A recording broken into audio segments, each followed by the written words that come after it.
तो आज हम डिस्कस करने वाले हैं कि आपका pharma B pharma M pharma complete होने के बाद जॉब अच्छी कैसे मिले, या फिर हम एग्जैक्टली क्या करें लाइफ में, है ना। हमारी स्टडीज कंप्लीट हो गई हैं और हम एग्जैक्टली कैसे क्या मैनेज करें हमें समझ में नहीं आ रहा है।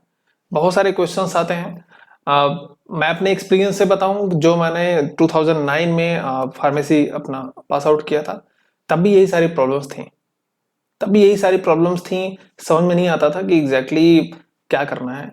सारे सेगमेंट्स कितने होते हैं फार्मा में, किस में अच्छा ग्रोथ है, किस में अच्छी सैलरी है, कहाँ हम जाएं, हमें कोई बताने वाला नहीं था। होता क्या था, हमारे सीनियर्स में या हमारे जानने पहचानने में जो होते थे कॉलेज के, वो अगर जिस स्ट्रीम में गए हुए हैं हमको बोलते थे कि हम भी वही ज्वाइन कर लेते हैं। या फिर ये होता था कि यही ऑप्शन मिल रहा है, ना जॉब करने से बेहतर है कि ये ऑप्शन में आप चले जाओ, तो ये जो ऑफर मिल रहा है आप इसी में ज्वाइन कर लो। उस टाइम पे इतना ज्यादा सोचना नहीं होता था। सोचना होता था बट हमको पता ही नहीं चलता था कि और भी अपॉर्चुनिटीज हैं हमारे पास, या फिर हम कैसे क्या करें कि हमको और बेहतरीन मिले। सो करियर कंफ्यूजन जो आज के 10-12 साल पहले था, वो आज भी वैसा ही है। चीजें बहुत सारी बदल गई हैं, टेक्नोलॉजी हर तरफ अपने आप को एकदम एक्सप्लोर कर रही है, बट फिर भी हमारे पास अभी भी इन सवालों के जवाब उतने सही नहीं है हमारे फार्मेसी स्टूडेंट्स के पास कि हम एग्जैक्टली क्या करें करियर के बाद। एकेडमी का मेन सोर्स होता है, मेन गोल होता है इंडस्ट्री के लिए अच्छे कैंडिडेट तैयार करना। ठीक होना ये चाहिए कि जब एकेडमी से बी फार्म करके या एम फार्म करके बच्चे बाहर निकले तो उन्हें एकदम क्लियर पता हो, पिक्चर उनका क्लियर हो एकदम कि एग्जैक्टली उनको क्या करना है। बिकॉज अल्टीमेट गोल होता ही है कि इंडस्ट्री के लिए कैंडिडेट रेडी किया जाए, और इंडस्ट्री का गोल होता है कि मेडिसिन प्रोड्यूस किया जाए और पेशेंट तक पहुंचाया जाए। This is the ultimate goal of pharmaceutical industry. Okay, but problem है, हमारे एजुकेशन सिस्टम में प्रॉब्लम है और बहुत सारी चीजों में प्रॉब्लम है। अभी मैं प्रॉब्लम्स को यहाँ पर काउंट नहीं करूंगा। मैं आपको बताता हूँ कुछ ऐसी चीजें जो मैंने अपने मिस्टेक से सीखी, जो मैंने इतने सालों में सीखा, और जो अपने 20s में मैंने गलतियां की थी वो अब वापस रिपीट ना हो और आप लोगों को कम से कम वो सारी प्रॉब्लम्स फिर ना फेस करनी पड़े। तो मैं उन चीजों को आपको बताना चाहता हूँ। तो आपको कुछ 6 स्टेप्स बताऊंगा मैं। उन 6 स्टेप्स के थ्रू आप 1 बाय 1 आप ये समझ पाएंगे कि एक अच्छे करियर के लिए आप कैसे जा सकते हैं। Right, so start from know your target. आपको पता होगा कि बहुत पहले से हमें अपनी लाइफ में सरवाइव करने के लिए कुछ ना कुछ स्किल्स की जरूरत होती थी। हर कोई अपना अपना फील्ड चूज कर लेता था और उसमें काम करता था, और वहीं से उनकी अर्निंग्स होती थी, वहीं से उनकी फैमिली चलती थी। आज के टाइम पे भी वही है, बट प्रॉब्लम ये होता है कि आज के टाइम पे फील्ड बहुत ज्यादा है और डिस्ट्रैक्शंस बहुत ज्यादा है। ठीक, आप एक कोई फील्ड स्टार्ट करते हैं बट आपको कुछ टाइम बाद लगता है कि नहीं, ये मेरे पर्सनालिटी को सूट नहीं करता, this is not for me. फिर आप कुछ और करना चाहते हैं, फिर आप एक तरह से रिग्रेट में जाते हैं, फिर आप स्विच करना चाहते हैं और कर नहीं पाते हैं, फिर आप डिप्रेस होकर वही जॉब करते हैं, है ना। आप जब एक लूप में हो जाते हैं फिर आपके लिए चेंज करना इतना आसान नहीं होता है।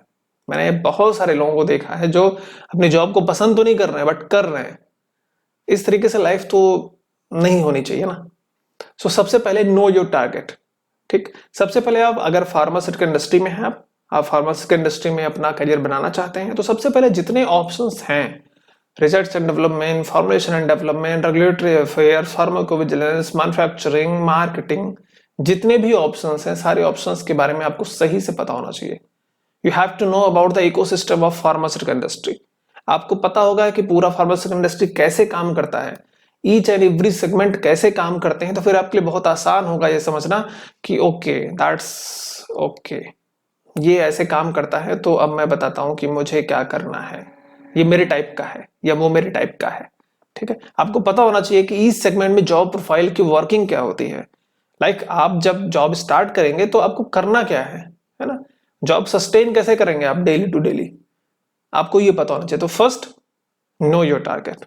Second, make a career goal. Once you understand the whole ecosystem of pharmaceutical industry, once you understand the working of each segment, तो आपको सेकंड क्या करना है, आपको एक अपना करियर गोल सेट करना है। एक brief career goal, not very broad कि आपको पूरे लाइफ में क्या करियर गोल होना चाहिए, वो टाइम टू टाइम चेंज होता रहता है। आप अभी के लिए एक करियर गोल सेट करिए कि आपको किस तरह की कंपनीज में जाना है, अप्रोक्सीमेटली 2 इयर्स बाद आपकी सैलरी कितनी होनी चाहिए या फिर आप क्या एक्सपेक्ट कर रहे हैं, है ना? इस तरह से आपका एक शॉर्ट टर्म करियर गोल होना चाहिए, ठीक है। सो सेकंड फर्स्ट तो क्या हुआ, know your target. Second, make a career goal. Third, work on your skills. अभी आपको अपने स्किल्स पे वर्क करना है ना।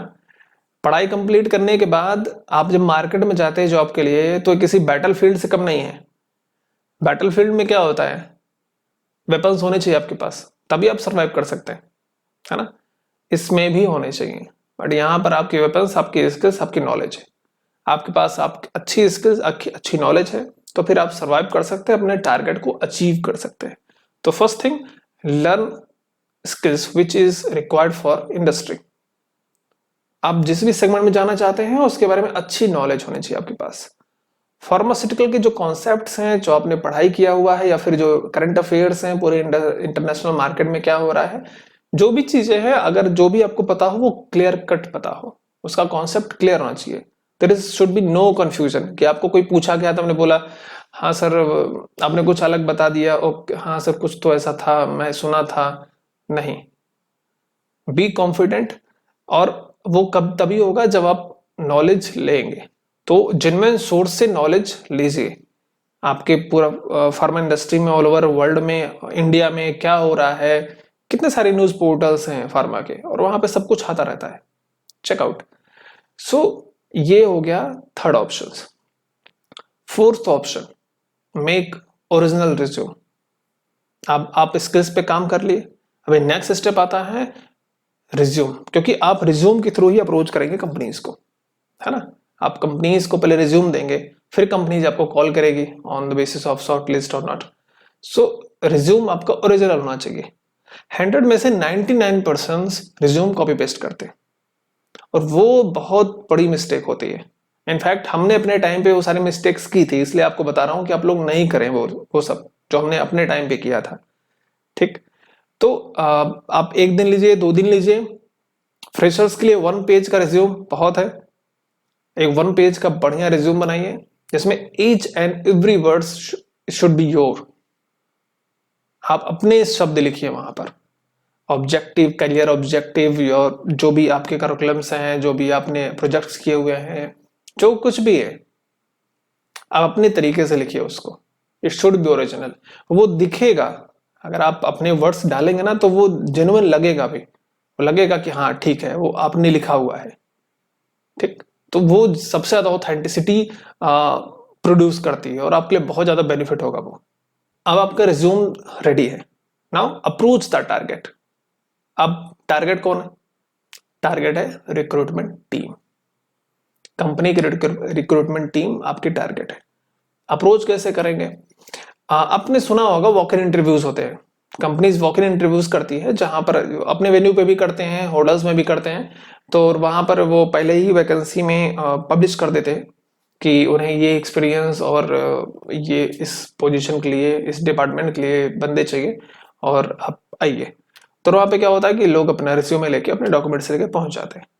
तो आपको न्यूज पोर्टल से आप पता करके रखिए कि जो भी आपका करियर गोल है, जिस भी सेगमेंट में आप जाना चाहते हैं, वहां के वॉक इन इंटरव्यूज कहाँ हो रहे हैं। अगर हो रहे हैं तो अटेंड कीजिए उनको, ठीक, विथ फुल प्रिपरेशन।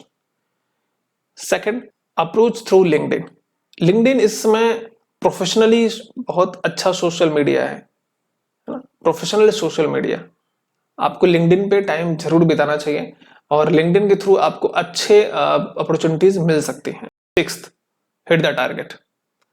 अब यहां पर आपने अप्रोच किया और आपको मौका मिल गया इंटरव्यू के लिए। अभी आपको क्या करना है? आपको जो इंटरव्यू लेने के लिए आए हुए हैं वो मेंबर्स में 2 तरह की टीम होगी। एक तो रिस्पेक्टिव डिपार्टमेंट की होगी और दूसरी एचआर की होगी। You should be confident, but और कॉन्फिडेंट नहीं, बिकॉज बहुत ज्यादा कॉन्फिडेंस दिखाना भी, आप फ्रेशर हैं, आपको एक समझ बूझ के रहना है, ठीक। आपको पता होना चाहिए कि ओके, आप इस इंडस्ट्री के लिए अभी नए हैं, वहां सामने आप जितने लोग बैठे हुए हैं सब आपसे सीनियर हैं। Be sure each word which mention in your resume. Resume में जितनी भी चीजें मेंशन हुई हैं आपको सबके बारे में पता होना चाहिए।